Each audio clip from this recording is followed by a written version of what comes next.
জামাত এবং বিএনপির দুই পক্ষের সমর্থকরাই নানান কথাবার্তা বলছে বিভিন্ন জরিপের রেফারেন্স দিয়ে। কখনো বিএনপির পক্ষে কখনো জামাতের পক্ষের সমর্থকদের নিজের মনের ভিতরে আশার বেম্বু ফুটছে আর কি। মানে তাদের আশার বেলুন ফুলতে ফুলতে অনেক দূর পর্যন্ত চলে গিয়েছে। কখনো মনে হচ্ছে জামাতই 280 আসন দখল করে নিচ্ছে, কখনো মনে হচ্ছে যে বিএনপি তো 300 আসনই পেয়ে যাবে, জামাতকে একটাও দিবে না। আবার কখনো মনে হচ্ছে যে বিএনপি পাবে হলো গিয়ে 200, জামাত পাবে 100। নানান কাহিনী দেখছেন না? এই যে মানুষের ভেতরে এই ট্রেন্ড তৈরি হয়েছে কিভাবে জানেন? এর ভিতরে জরিপগুলোর একটা প্রভাব রয়েছে, এবং এই জরিপগুলোর ভিতরে অনেকগুলো জরিপই যে ভুয়া অলরেডি সেটা মাঠে নেমে গিয়েছে, এবং সেই জরিপগুলো নানানভাবে চতুর্দিকে ছড়িয়ে পড়ার কারণে মানুষের ভেতরে একরকমভাবে কনফিউশন তৈরি করে দিয়েছে। অতএব শোনেন, জরিপগুলোর ব্যাপারে এবার একটা কথা বলবো। ভুয়া জরিপ চিনবেন কিভাবে এবং কোন কোনগুলো আসলে ভুয়া জরিপ ছিল, দ্য ডিসেন্ট একটা চমৎকার রিপোর্ট প্রকাশ করেছে আজকে কিছুক্ষণ আগে জাস্ট, এবং সেখানে দেখা হয়েছে যে রিউমার স্ক্যানার এবং ডিসমিস ল্যাব 12টা জরিপকে ভুয়া বলে তারা প্রমাণ পেয়েছে। এবং যেদিন থেকে নির্বাচনের তফসিল ঘোষণা করা হয়েছে, অর্থাৎ 11ই ডিসেম্বর থেকে 2 ফেব্রুয়ারি পর্যন্ত মোট 12টা ভুয়া জরিপের সন্ধান তারা পেয়েছে। এই 12টা ভুয়া জরিপ কখনো জাতিসংঘের নামে, কখনো বিভিন্ন টেলিভিশন চ্যানেল, কখনো পত্রপত্রিকার নামে, এবং কখনো বিভিন্ন সংস্থার নামে কিন্তু ভুয়া জরিপগুলো মার্কেটে ছেড়ে দেওয়া হয়েছে। এবং এই ভুয়া জরিপগুলো কোনগুলো সেগুলো একটু আপনাদেরকে বলি, দেখেন আপনারা মিলাই নিতে পারেন কিনা।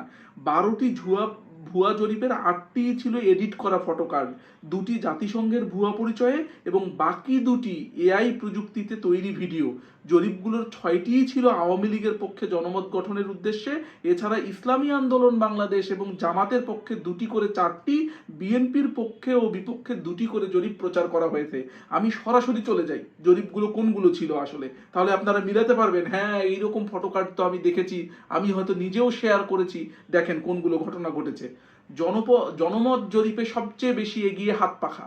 আপনারা দেখছেন না কিছুদিন আগে একটা হাত পাখার প্রচারণা, যখন ইসলামী আন্দোলন বাংলাদেশ জামাতি ইসলাম থেকে বের হয়ে যাচ্ছে, হাত পাখার প্রচারণা সেখানে ইসলামী আন্দোলনের পক্ষে ছিল।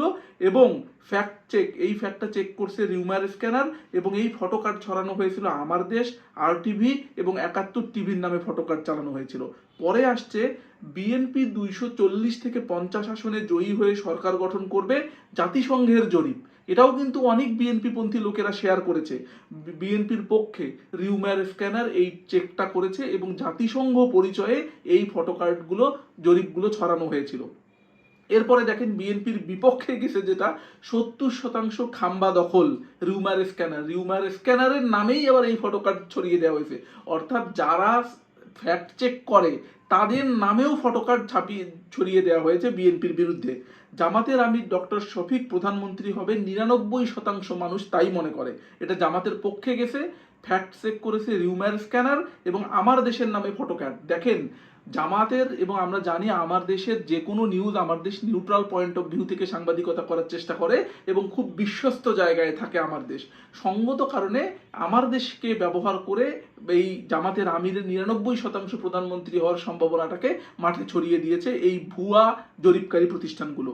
আওয়ামী লীগের শেখ হাসিনার প্রধানমন্ত্রী হওয়ার সম্ভাবনা বেশি মনে করেন 59.82% মানুষ। এটা আওয়ামী লীগের পক্ষে গেছে, রিউমার স্ক্যানার করেছে, এবং দেয়া হয়েছে যার নামে এই জরিপটা ছড়িয়ে দেওয়া হয়েছে, ইন্টারন্যাশনাল ইলেকশন সার্ভে সেন্টার নামে অস্তিত্বহীন প্রতিষ্ঠানের ভুয়া ফটো কার্ড দিয়ে এই তথ্যগুলো ছড়িয়ে দেওয়া হয়েছে। বিএনপি 40 সিট, জামাত পাবে 190। এইরকম ভিডিও তো আমার কাছে মনে হয় যে এইরকম সার্ভে তো আপনারা অসংখ্য দেখেছেন, তাই না? যে বিএনপি মাত্র 40 সিট পাবে, গোপন সূত্রে পাওয়া গিয়েছে সার্ভে করে, জামাত পাবে 190 ফিট। এটা জামাতের পক্ষে, কিন্তু এই সম্পূর্ণ জিনিসটা এআই দিয়ে বানানো জিনিস ছিল। এবং পরবর্তীতে 75% মানুষ আওয়ামী লীগকে চায়।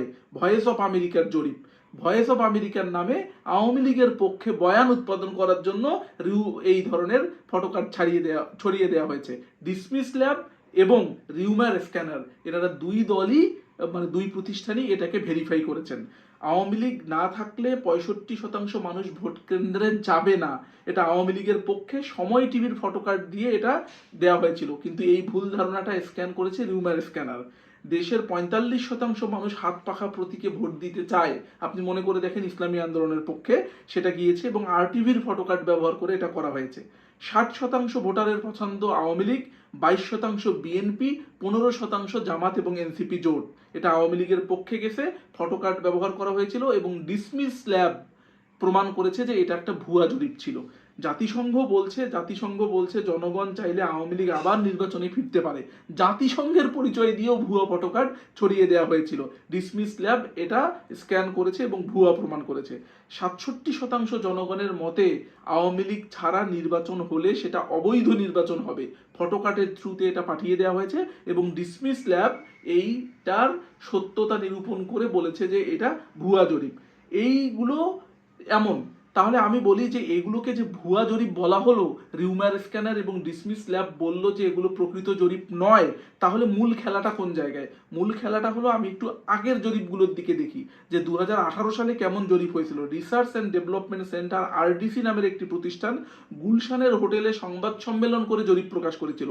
তারা বলেছিল আওয়ামী নেতৃত্বাধীন জোট 248 আসনে জিতবে। ফরেস্ট কুকসন নামে এক যুক্তরাষ্ট্রের অর্থনীতিবিদ পরিচয়ে জরিপটি উপস্থাপন করেন এবং 51টি নির্বাচনী এলাকা থেকে জরিপ করা হয়, কিন্তু সেই নির্বাচনী এলাকাগুলো কোনগুলো সেগুলো এখনো প্রকাশ করা হয়নি এবং এটা কখনোই প্রকাশ করা হয়নি। 2017 সালে পিপলস অ্যান্ড পলিটিক্স নামক একটি অস্তিত্বহীন প্রতিষ্ঠানকে উদ্ধৃত করে প্রধানমন্ত্রী শেখ হাসিনা নামে কাল্পনিক সততা এবং জনপ্রিয়তার র্যাঙ্কিং প্রকাশ করে, সেটাও ভুয়া ছিল। 2020 সালে রিসার্চ ইন্টারন্যাশনাল নামে প্রতিষ্ঠানে জরিপে জানায় প্রধানমন্ত্রী শেখ হাসিনা 86% মানুষের আস্থা জানিয়েছে তাকে। জরিপে প্রশ্ন ছিল প্রধানমন্ত্রী শেখ হাসিনা জাতির উদ্দেশ্যে দেওয়া ভাষণে তার উপর আস্থা রাখতে বলেছেন এরকম 86% মানুষ, এটাও ভুয়া ছিল। 2023 সালে সিলেট সিটি কর্পোরেশন নির্বাচনের ইঞ্জিনিয়ারিং নিয়ে যে জরিপ হয়েছিল সেটাও ভুয়া ছিল। এইভাবে অসংখ্য প্রতিষ্ঠান নামে ভুয়া জরিপ প্রকাশ করে ফটোকার্ড তৈরি করে আপনার আমাকে ভুল বোঝানোর চেষ্টা করা হচ্ছে। ভাই শোনেন, এবারকার নির্বাচনটা এত জটিল জায়গায় পৌঁছে গেছে যে ভাই কোনো কিছুকে আগে থেকে প্রেডিক্ট করা যাচ্ছে না এবং কোনোভাবেও না। অতএব এই ভুয়া জরিপগুলো যে আত্মতুষ্টিতে ভুগছে যে দলগুলো এই জরিপগুলো নিয়ে, দেখবেন বিএনপি যেমন টেনশনে আছে, জামাতও টেনশনে আছে। জনসভার মানুষ দেখে কিন্তু নির্বাচনে চিন্তা করা যায় না, জরিপ দেখে সব সময়ের জন্য সঠিক তথ্য পাওয়া যায় না। জরিপ শুধুমাত্র একটা ধারণা দেয়, এমন হতে পারে। আর একটা বড় খেলা, আমরা কখনো শতাংশ দিয়ে আসন নির্ধারণ করতে পারবো না। স্রেফ মানুষের এই মুহূর্তে যা মনে হলো তা বললো, তাই জরিপে তুলে আনলাম, কিন্তু মূল ঘটনা 12ই ফেব্রুয়ারি 2026 জনগণ ব্যালটের মাধ্যমে যাকে রায় দেবেন তিনিই সরকার গঠন করবেন। সুতরাং এই নির্বাচনটা ভাই খুব কমপ্লেক্স জায়গায়, বিশেষ করে ভোটারদের মনস্তত্ত্বের জায়গা থেকে খুব কমপ্লেক্স জায়গায় পৌঁছে গিয়েছে। কারা যে শেষ পর্যন্ত কাকে ভোট দিবে এই কথাটা ভাই বলা যাচ্ছে না। অতএব এই রিসেন্টের এই রিপোর্টটার ভিত্তিতে যেটা বলা হলো, সত্যিকার অর্থে এই যে নির্বাচনকে সামনে রেখে এখন আরো অনেক জরিপ আসবে এই 2-3 দিনে, সেটাও কিন্তু আমলে নেয়ার খুব বেশি দরকার আছে বলে আমার কাছে মনে হয় না। কারণ স্থানীয় মানুষজন স্থানে স্থানে কাকে ভোট দিবে মোটামুটি সেটা ঠিক করে ফেলেছে। অতএব এই ভুয়া জরিপ থেকে আমরা সাবধান থাকি, সঠিক তথ্যের সঙ্গে থাকি। আর কোনো তো সত্যেরই দরকার নাই, নিজের ভোটটা নিজে দেই।